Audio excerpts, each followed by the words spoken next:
From an early age, I knew I wanted to be a teacher. Elementary education major Holly Alston comes from a long line of educators. My Aunt Debbie and my Uncle Donnie and my Aunt Kathy and my Mima were both teachers. Alston says her Aunt Debbie was a major influence in her decision to pursue education. I grew up going to school with her, just whenever she would go. She actually went here and graduated with her master's, and so I fell in love with everything that she did, and the classroom environment and the people. But the ECU junior says she'd like to see some changes by the time she enters the classroom. I hope that the prices and the budgets and just the standards for teaching in general will change. Most of all, Alston hopes to see an improvement in teacher pay. And pay in general needs to go up. I feel like that's why you don't have many teachers that stick around, is because pay is so low. North Carolina has been ranked as the second worst state in the country for teachers. A new report by a review website called WalletHub ranked the state low in 3 areas: teacher safety, per pupil spending, and teacher salary increases over the last decade. State Superintendent of Public Instruction June Atkinson says the rankings are upsetting. It is so disappointing to me that North Carolina has slipped when it comes to teacher pay. That's not the way to treat the people who hold the future in their hands. Alston says once she's in her own classroom, the pay will be hard.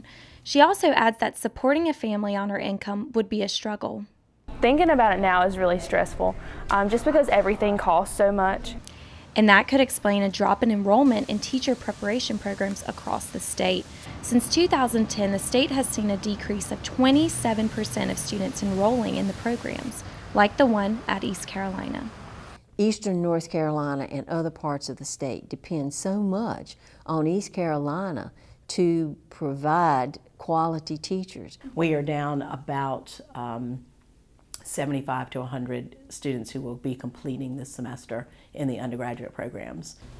Vivian Covington monitors undergraduate enrollment for ECU's College of Education. She says it's hard recruiting high school students to go into education. We don't have North Carolina Teaching Fellows anymore, which was a big scholarship program where we could entice very bright high school students into teaching. We have very little scholarship money, very little tuition support, and then a low pay when you get out. North Carolina has been hit hard, but Atkinson says this is a national issue. We need a renewed commitment in our nation and also in our state to show our teachers how much we value them. Aaron Fleming is the policy advisor to the North Carolina Speaker of the House. He says there are 2 things to take into consideration with the report from WalletHub. First, the cost of living. Some of the states that ranked higher on that study are states, quite frankly, people have to ask themselves, one, do you really want to live in those states? And also, can you afford the cost it is to live there? Fleming says it's also important to take into consideration the recent increase in teacher pay. It was just a few years ago that teachers received approximately about a 7% pay increase. And so we are certainly climbing the scale. Atkinson is a Democrat who says the Republican-led General Assembly should do more when it comes to teacher pay. She says 1/3 of the teachers received raises this year, but she wants the General Assembly to make that 100%. Well, as an educator, it's hard for me to say that the General Assembly is doing everything it can for our teachers. I am pleased that the General Assembly did make a commitment to raise beginning teacher salaries. That's very important. We've got to have a really good base salary for our teachers. I think we're working on that. I certainly think in this past state budget we've continued to work on that a little bit, and I certainly know in future sessions we will do the same, working with our colleagues in the Senate to do that. Despite the low pay and little resources for teachers, Covington says education is a rewarding profession. I taught high school science. When I see a kid really get turned on to chemistry, I mean, there's no pay that's going to match that. But people have to pay their bills, and people have to be able to live a life that's comfortable for them.